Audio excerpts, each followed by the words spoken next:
Morning, everyone. My name is Will. I started this project called It's Nice that's grown into something else entirely. Thanks all for coming. I'm sure me, like you, may be more interested in looking around Google and the opportunity to do that, so I'll try and keep this to about 20 minutes. Here's my disclaimer. All good talk should run with a disclaimer.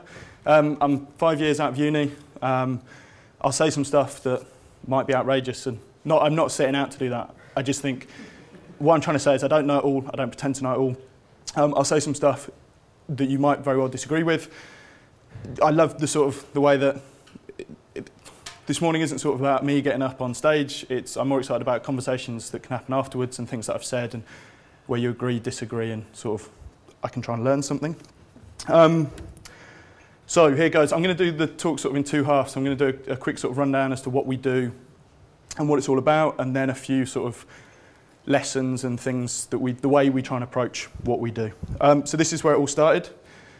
Beautiful Birmingham, as you can see. Born there, went to school there, did art, photography, design technology A-levels, then went and did art foundation. I've always had a sort of inherent interest in art and design.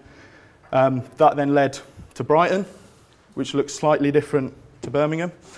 Studied graphic design, great course, amazing course. I can only talk from my own experience. I don't have any other reference points for graphic design courses, but I learned a huge amount. I owe the tutors there, the people that I met there, a huge amount for what they did. While studying down in Brighton, the one big project, which I guess I could sort of argue is the reason for why I do what I do today. Me and a guy called Alex Beck, who's my business partner now, we ran this project called If You Could. If You Could was a way of generating a little bit of money for our London show, end of year show, and our catalogue. So we used to, the normal way this would work is everyone would dress up as idiots and go down to fancy dress parties on the clubs on the beachfront, pay a couple of quid on the door. That amounts to a reasonable amount that you can go and sort of have a London show. Alex and myself thought that there must be a way of doing something a little bit different, a little bit closer to what we were studying, what we were doing day in, day out. So we reached out to, I think it's about 20 illustrators, graphic designers we really liked the work of, and said, hey, this is what we're trying to do. Can you submit something on the theme of if you could do anything tomorrow, what would it be? We got those responses back. We had some great responses from the likes of David Trigley, Anthony Burrell, Mr. Bingo, Ian Stevenson. And when we got those responses and those guys sort of showed interest in it, we then, whereas I think maybe when we first started out, it might have just been like a paper zine. We were like, no, actually, this has got to be a little bit bigger, a little bit better because of the response and the time that those guys have taken. So we did this, it was a whole series of A5 cards, went in a clamshell. So we went through the whole production of that. We then went through trying to sell that. The sort of, not the moral of the story, but we ended up making about as much as dressing up as idiots, going down to the beach and everyone paying a couple of quid. But the lessons that we learnt through that, the lessons of commissioning, of sending it to print, of selling, of all that stuff. And I think if it wasn't for that project, I wouldn't sort of be where I am now. So then It's Nice that's the project that, and the sort of business that I run now, launched while at university. Launched as this, it was a response to a university brief. The brief was put something in the public domain to make people feel better about themselves. At uni, while studying graphic design, there was this sort of, when everyone was creating their work, you'd try and sort of just give a one-off comment to someone of like, oh, I like what you're doing.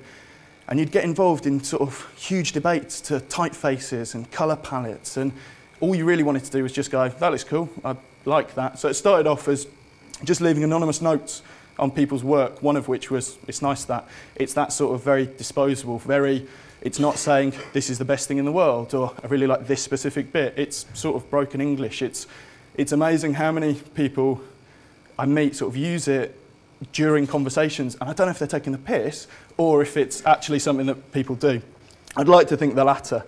That then manifested itself into the blog. It was very lucky that it was a time where design blogs were very accessible. It was just as they were starting to sort of gather momentum. It was very easy to set up, very easy to just sort of put out there. It was put out there as the response to the brief. There was no grand plan here. And more importantly than that, there was no one looking at it. Fast forward to today. This is what the site looks like earlier this week. In between that, so I left uni, both me and Alex got jobs elsewhere. We then ended up both sort of finishing those jobs, starting freelance together, ended up starting a design company, and then in January 2009, Alex bought 50% of the business, and that became the sort of real emphasis as to what we were trying to do. We now publish to 250,000 people a month, so it's grown pretty much totally organically. There's never been any sort of big marketing or press push. As well as the site, so I should say a little bit about It's Nice That. It's Nice That is championing creativity. We feature, we interview artists and designers online. We also do a magazine. We really believe in this sort of hotly debated end of print sort of conversation that gets pulled out probably weekly, daily. We believe there's a real place for print. We believe that you can do something with print that you can't do online. There's a place for it. We just have to sort of identify what we're doing where. As well as online magazine, we also run a whole lot of events. Again, it's because you get a totally different, you can do something different with an event. I think today is obviously sort of testament to the fact that people are interested in seeing people talk. If there was an article written on this, somebody might go, well, I don't want to read a huge long article. I wouldn't blame you. It's that thing of sort of, it's trying to identify if there's great content, how does it best exist? Is it a quick blog article? Is it a quick, not a quick, is it a more considered magazine piece? Or is it an event? The sort of last string to It's Nice That's bow is we run a whole load of special projects. We've been lucky that a number of brands have sort of shown interest in what we do. We've run, I think it's 4 fashion collections with ASOS. We've worked with Dunhill. We've published books with Ogilvy. And it's all through what we do, and it sort of leads on nicely to INT Works, which is the other commercial business that we run. So me and Alex sort of look after both of them. We're both graduates of graphic design. We both sort of have that desire to create stuff, solve problems, sort of bring in creatives where necessary and create sort of stuff that solves a problem. So we've always done design work. It just happens now in the last, I think it's about 9 months maybe, it now goes under INT Works. It has a portfolio site. It sort of grew to the point where people needed to be able to access that and get in touch. So a few examples of work. These are a series of book covers for Picador, working with Noma Bar. Recently won a D&AD yellow pencil, which is great, something that I sort of never set out to do. We've commissioned films, photography for Converse. We've created sculptures for Nike. We've done publications for MTV, campaigns for new designers. The mantra with INT Works is very much this idea of anything's possible. We have these fantastic conversations and awareness of all these creatives doing great work. And all these projects are about collaborating with the right people to create something really special. The nice point is when the two work together. So this was a project that we ran at the start of the year at Selfridges called Words, Words, Words. And it was a big sort of roller coaster predictions. So you went in and all these balls were filled with a positive adjective that sort of described or gave you the prediction for 2012. So it was things like 2012 is going to be sugar-coated for you. Working with Interaction Design Studio, Selfridges, we sort of sent a really rough sketch and they worked with fabricators to create this thing. It's just really nice that a lot of the work we do, especially with It's Nice That, is talking to that sort of creative community. I think it's about 85% of our audience we say are sort of graphic designers, illustrators. This is sort of general public. This is, we went along and you see sort of people that have never heard of us and probably will never go and look out for us, stop and watch this thing. So this is so you've got this ball with the word in. Here's a few examples of those words. So it's like, welcome to the hot new you. 2012 is going to be magical for you. Look forward to your mega cool days ahead. Had to be positive adjectives after a while because we did realise kids were probably going to open these up and it might not be the best thing if they got something a little bit derogatory. So this is us. It's worth saying this was for a magazine. We don't sit around going, let's take a photo, guys. We haven't had a team shot in a while. So I think there's about 16 of us now working across the two businesses. Everyone comes in, has a job to do. So that's sort of that. I hope that sort of puts us into context as to where we've come from. Today, pretty special. Can't really move for people talking about it. London Olympics. Am I allowed to say that? You're allowed to refer to stuff. So I thought you don't really get a better opportunity to do a talk using sporting metaphors. Should be more talks with sporting metaphors. So there's about 10 sporting metaphors. It's worth saying that I've come up with the point I want to make and then find the photo. I've not just found great sporting photos and gone, what's the lesson that you can learn from this? So, and everyone loves a metaphor, I hope. Search. Look at all those people. So, right, when I first got invited to do this, I was like, right, it's at Google. There must be something great that I can say about search and curation, what they do, what we do. Didn't take long for me to go, that's a pretty short talk. Search is great.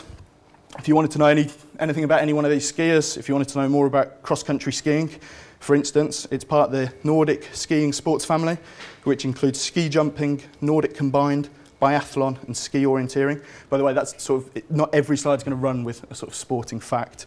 It's just the photo. But search is great for, it's like the dictionary when you want to know the definition of the word and you know the word, you can go and you can find it and you can find out about it.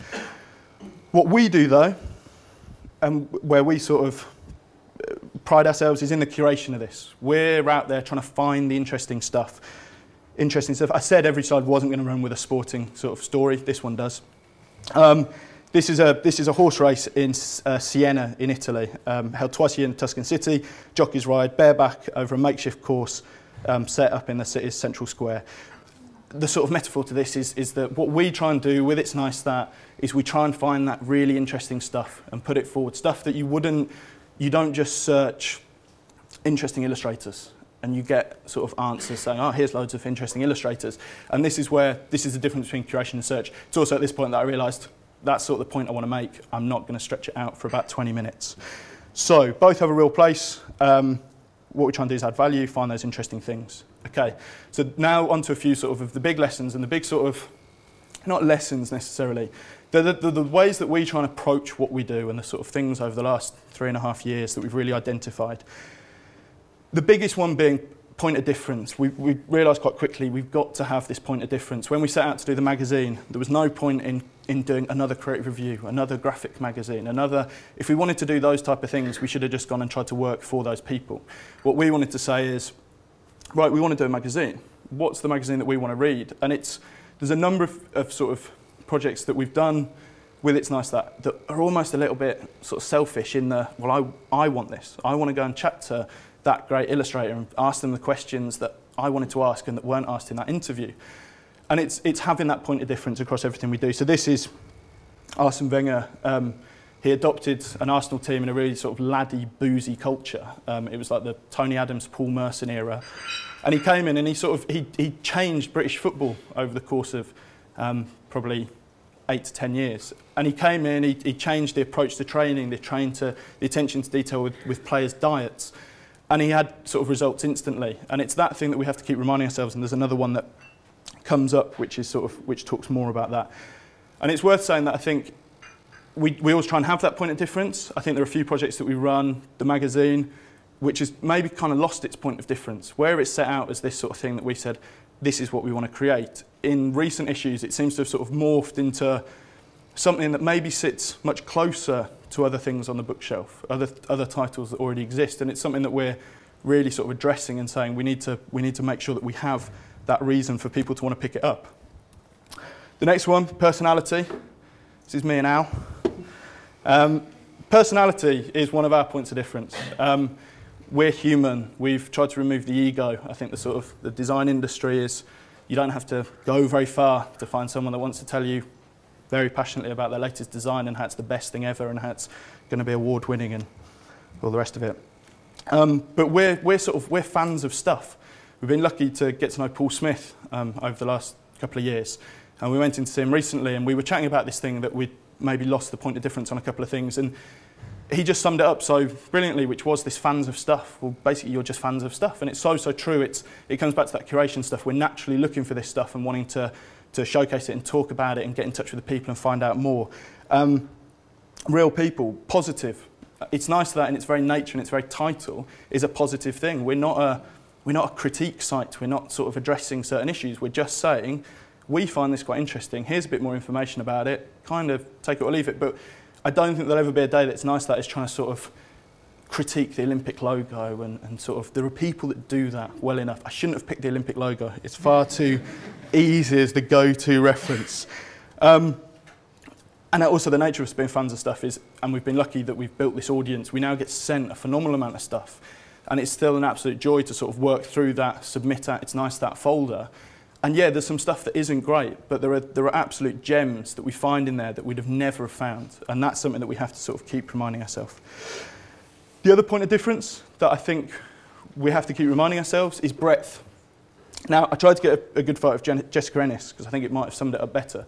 The heptathlon athlete, it's loads of different events. For me, it's a really interesting event because you're not just watching one race. It's loads of things. It's the javelin, it's 200 metres, it's long jump, and that's what we try and do. There are a lot of, and I think magazines are sort of the easiest way of identifying this, is you go into a magazine shop and there are the graphic design magazines, the illustration magazines, the architecture magazines, the art. But what we try and do is sort of say, actually, there's a place to bring all this stuff together, and actually we can post architecture next to graphic design, next to illustration, next to photography, and they have a place. And it's not just the breadth of disciplines, it's the breadth of experience.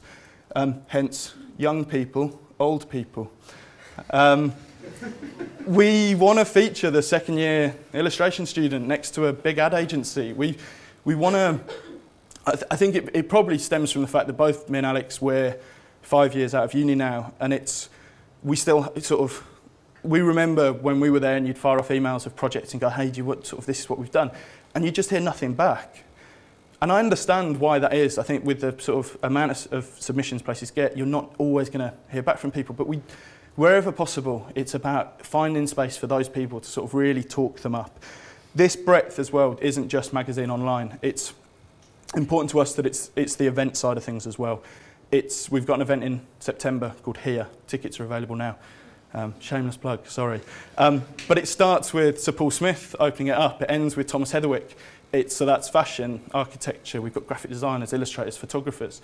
And we've run similar events, but we really want to see if this works. We really want to see if you can chuck those people together, get them up, talking about things. When I studied graphic design, I was far more interested in other creative disciplines. Graphic designers don't work for graphic designers. You work for architects, cultural institutions, businesses. And I think it's having that sort of rounded view. Next one, work with great people. Formula One, we're massively lucky that we've got some hugely talented people that we work with day in, day out, both in the studio and the collaborators that we commission and work with and get to sort of create great stuff. We recognise that our intern, you can argue, is as important as the project manager. When they come in, we're not expecting them to be finished article. It's about us investing in their learning, but also sort of them having the opportunity to do stuff. So team, really important. That's the point with that one. The next one, this is one that I did just find a good sporting image, even when things go wrong. Maybe, right. Okay, change or die, I think, is one of the big ones for us. On the whole, people hate change. It's very easy to just sort of get in and go and do the same thing day in, day out and know where you sort of sit within stuff. But you have to change. I think the nature of things is you have to change. Most recent prime example of this is Kodak and Instagram. Kodak, I have facts here from Wikipedia, so they might be right. 122 years old, 17,000 employees, bankrupt. Instagram, 20 months old, so under 2 years old, 13 employers, sold for 1 billion. I can't believe for a minute that no one in Kodak with their phone were like, hang on, we got a phone, we do photo stuff, maybe. And the metaphor here is always the sort of big ship turning in the water. I prefer, snake on Nokia phones. When you're the little snake, you can go anywhere. When you're that great big long snake, it's like, oh shit, I've got to go over here, but I can't just. And it's that thing, and we kind of have to keep reminding ourselves this, and there's this real balance. We're in this fortunate position that there's 15 of us working across 2 businesses, and we can change it up, we can do stuff, and we can try it. And I totally understand that big organisations find it much harder. I think one of the really interesting things about chatting about where we are today and sort of startups, and I think it's that investing in just trying stuff, which leads me nicely onto Indian foot wrestling. And this is all about trying new stuff. Just do new stuff. We're independent. It gives us that luxury that this is a real sport. And we can try new stuff, and we've got to keep reminding ourselves that. Even in the 3.5 years that we've been going, it's very easy to sort of get into that pattern of, oh, right, well, we post 9 articles a day online, we do this magazine, we run a few events. And actually it's about, and it's the one thing that I desperately want to sort of drill into the team and sort of go, look, if we want to try, I've got to be careful with what I say now, not because it's revolutionary, but we've got to try Kindle editions of the magazines. We've got to try just putting an iPad app out that we think might have something. It's not about just putting more shit into the world. It's about kind of saying, right, well, we've got something here. And I'm fascinated at the moment that blog articles, there's so much of it, and they're so disposable. They're the daily newspaper. It's here today, gone tomorrow. But there's some fantastic content involved in that. And there's got to be a way of, and I know that there's the likes of Instagram, where you, not Instagram, Instapaper, where you can chuck them all in a folder and then read them later. But there's got to be some way of being able to put them somewhere that has more value, because they're not always here today, gone tomorrow. No one, what's really interesting when we looked at the magazine and we looked at our analytics, no one comes to the site, looks at it today and goes, oh, I'm going to go and look at October 2009. No one does that. But when you buy a book of magazine that sits on your shelf, you every now and again just sort of go, oh, I'm going to go and look at that. And it might have been published in October 2009, and it has value in that way. So it's trying to sort of transcend those issues. Know your fans. This is Johnny Wilkinson. We kind of maybe ignored this for a little bit, and we've recently revisited it and sort of gone, we've got 250,000 people here.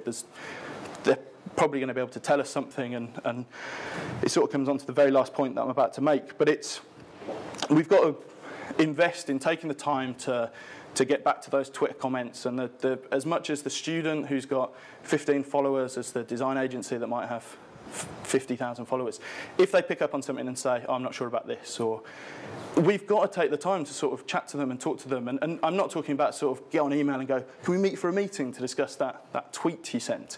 It's much more about just sort of getting back to them and going, oh, I'd love to know more. We've postponed printing September's magazine, because we're reassessing it, and we're going to print next in March 2013 to basically put out a better product, something that we think people will want to buy. And we sent an email out to all subscribers explaining this. And it's amazing that when you give people the opportunity to sort of come back and say something, we had emails back, and it's like they said stuff, and we were like, that's brilliant. Like, if you have time, we'd love to know more. And we then it's just that whole learning process. These are the people that essentially make or break us. And it comes on to the very last point that I'm going to make this morning, which is we've got this audience of 250,000 people. 1% of those people want to buy a magazine. 99% of those people want to go for a beer. And it comes into all those things that I've said today, which is point of difference, personality, breadth, team, try new stuff, know your fans. Why can't It's Nice That have a pub? It would feel like, and it's nice that pub, it would have all those things. We're not just saying, here's a pub, it's run by It's Nice That. It would have that feeling. And it's that thing, if that's what this audience wants to go and do, and I've talked quite a lot recently about how on the pecking order of people sort of, when you get paid, you pay your rent, you put money aside for food and drink for the month, you maybe buy a few clothes. Buying magazines is so far down on people's list of priorities. But you go pretty much anywhere in London, most evenings of the week, people are there drinking beer. And they're happy to spend money in a nice social environment, drinking with friends. And it's like it's that thing of sort of changing the default setting. We're a publisher. That must mean we publish online, we publish in print, we do events. And actually it's not. It's about saying, well, hang on, here's a massive point of difference. And there are people that do it. Vice have got the old Blue Last on the corner just up the road. And I don't think I'm saying that it's going to be a pub. But it's this approach of there are things that we can do that 250,000 people would want to engage in more than a magazine. So it's that whole sort of change the default setting. And that's it. Thank you very much.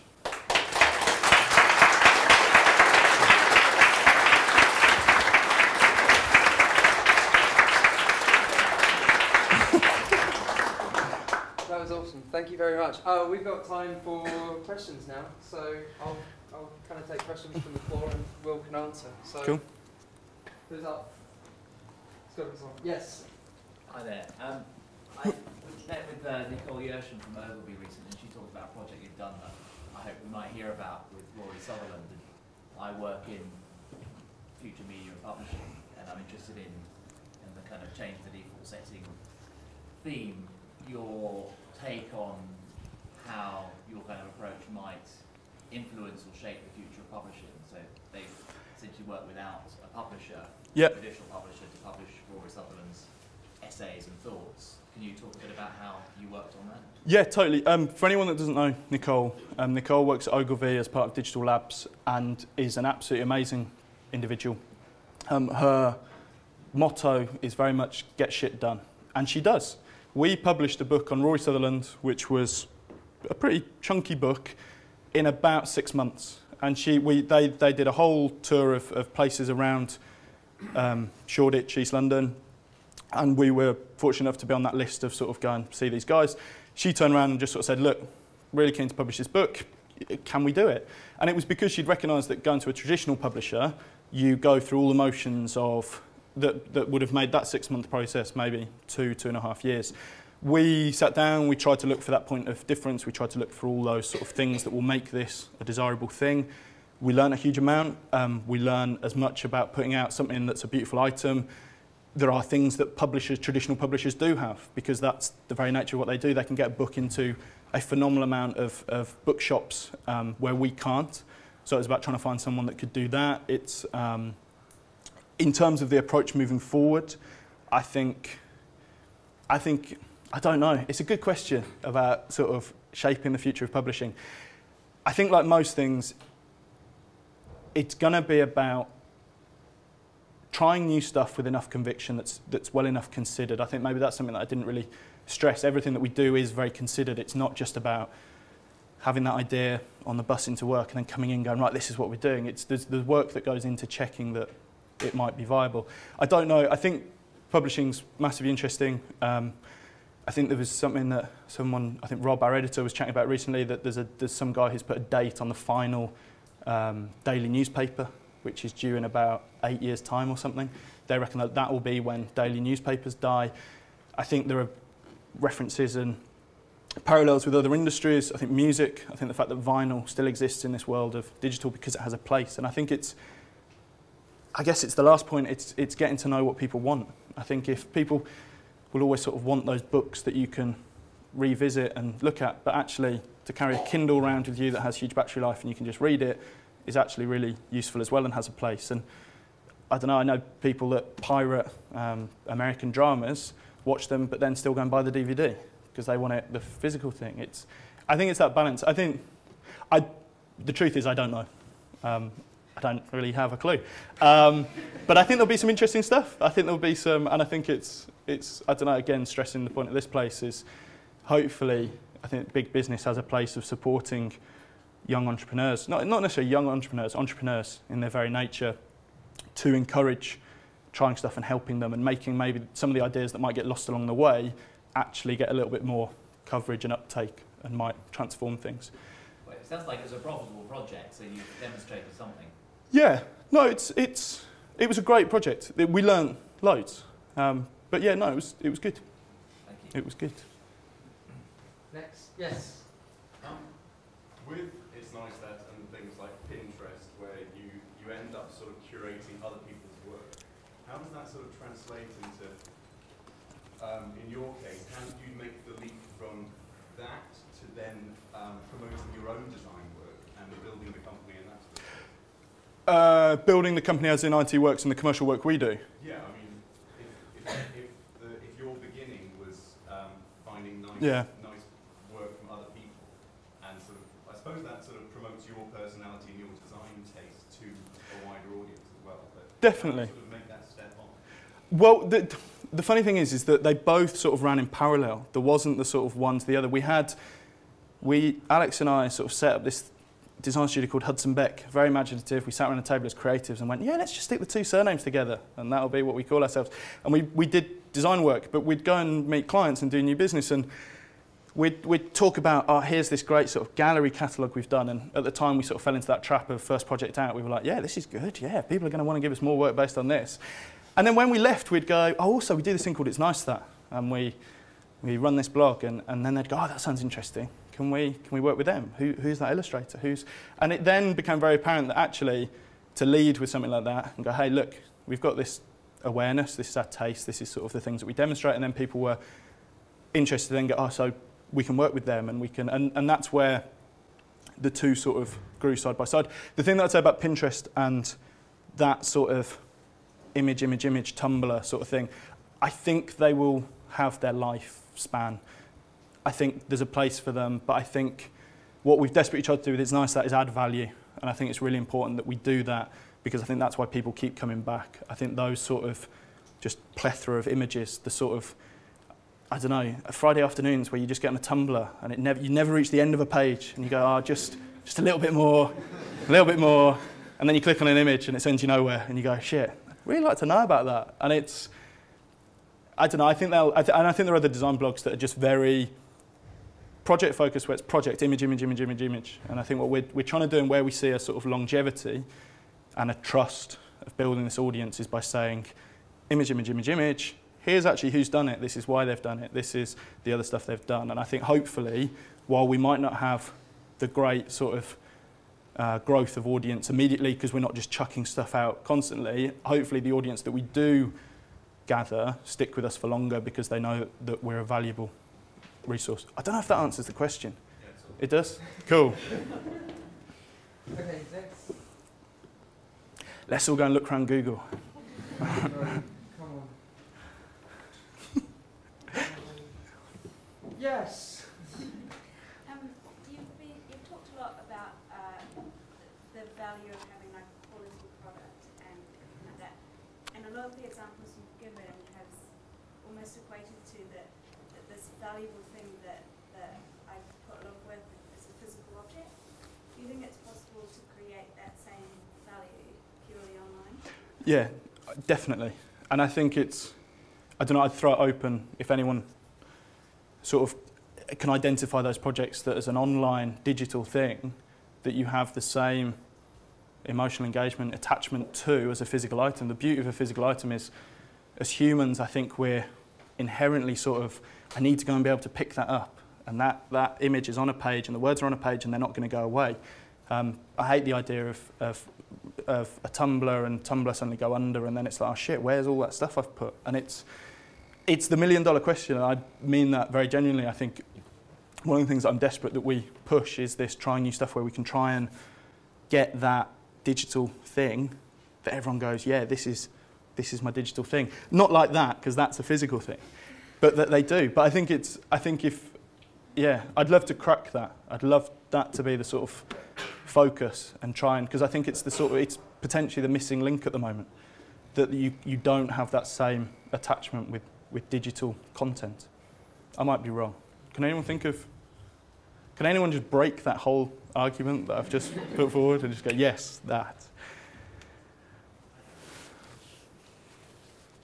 Well, I mean, iPad apps, or apps in general, are digital, have a sort of, is it discreteness that digital doesn't have? Someone pointed out once that on the web there's no front and back cover, there's no kind of curated, this is the final thing, if you like. I think that's part of the problem. It's almost the character of Tumblr and so on. But I think it's also an issue about how the continuum between analog and digital, which I think you've experimented with to some extent. How do we allow people to move from the physical, beautiful thing to the digital thing and back again? And that, to the kind of end of the newspaper nonsense, and it's just this counterposition that's made between print and digital is ridiculous. Yeah. The world is not like that. The world is a continuum, and that's what we should be investigating, I think. No, definitely. I think at the start of what you were saying, Tyler Brule, I think I'm right in saying this, famously said, maybe he didn't, that Monocle don't have an iPad app because people on the tube can't see that you're reading Monocle. And it's that thing of like, well, yeah, shit, hang on. All those things that you sort of, I don't know, there's obviously the 50 Shades of Grey phenomenon, which is all about people not being able to see you're reading 50 Shades of Grey. But you're absolutely spot on. Life in its very nature is a continuum, and it's sort of, nothing is sort of around forever. And actually, maybe if you can change people's, right, okay, let's just get on. I don't need this. There was an article I read a long, long time ago about a phenomenon that's sort of sweeping certain parts of the States of minimalists and people taking great pride and pleasure in the fact that they own 7 items. And it's like, that's all I need. And actually the phone was one of them, because the phone has all my apps, but I still only own the phone, a pair of jeans, a t-shirt. I don't know, I think, yeah, if you can change people's, what's the right word here, their stance on life to be, okay, yeah, I don't actually need stuff, but the whole nature of advertising and the whole world we live in is about selling people shit they don't need. Can you say that? But I think it's a really interesting one.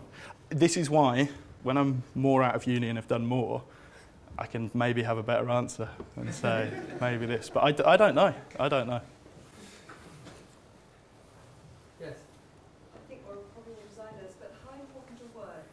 Are they Content is king. We've, content in both words and pictures. Words more so because words give it context. Words give it a sort of grounding and anchoring in what the thing is. I firmly believe that if we had the worst designed website, but the best content, people would still find a way of visiting us, reading us, enjoying us, talking about us.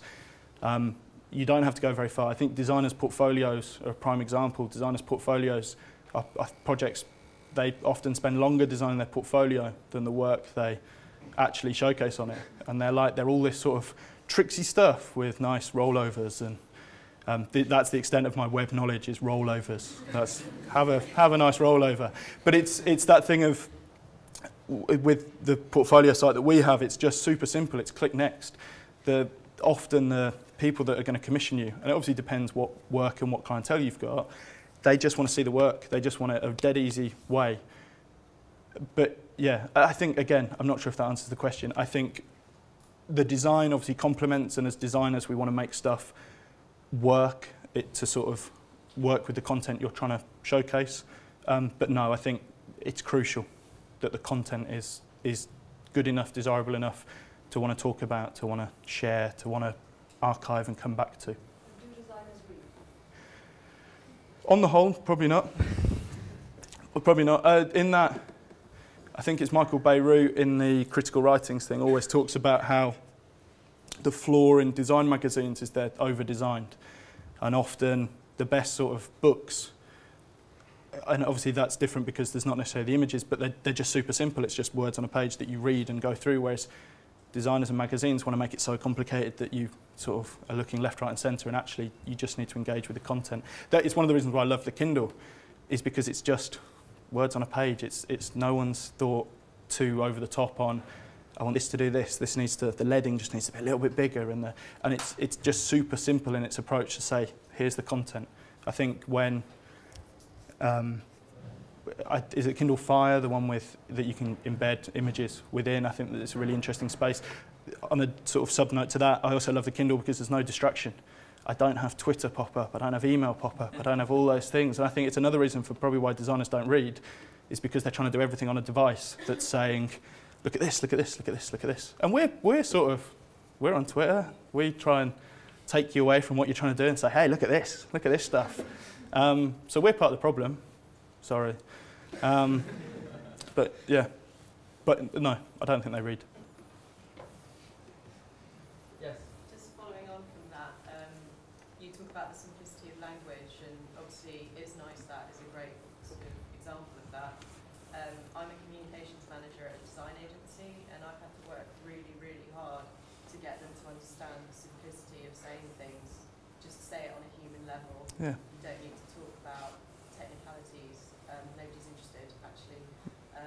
Do you think that designers paint themselves into a corner by using jargon and technical language?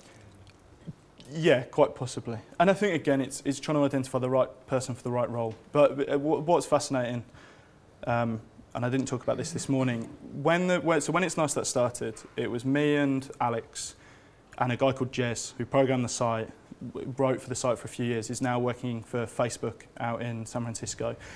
We then took on designers who then also wrote for the site.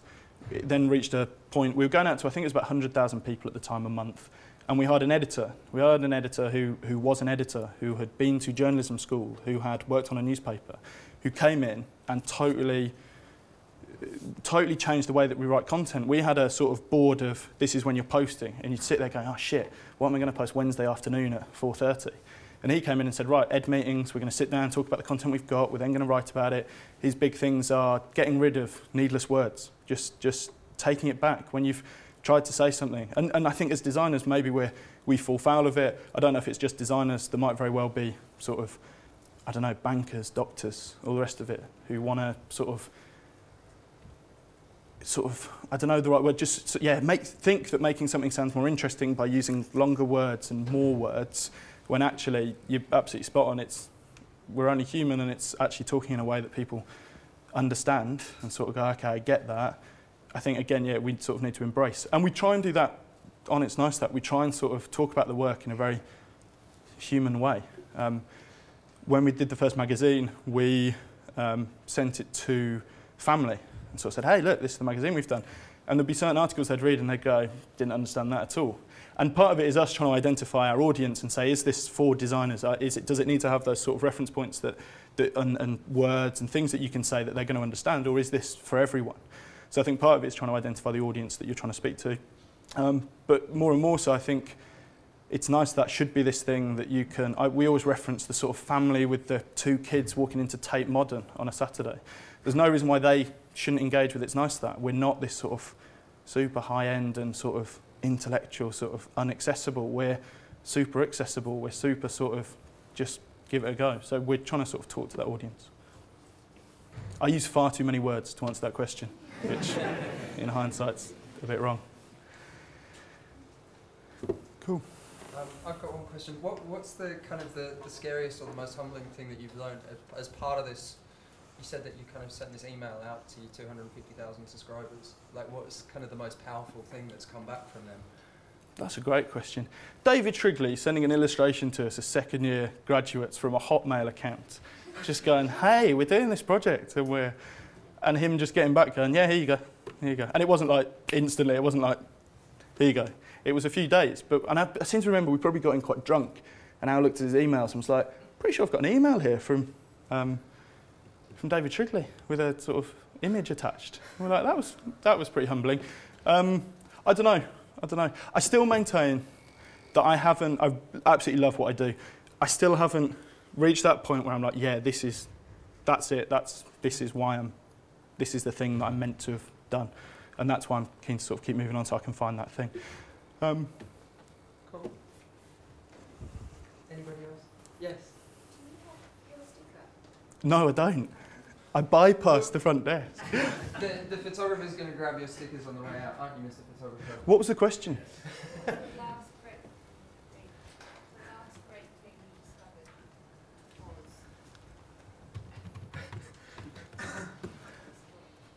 was? That's a great question.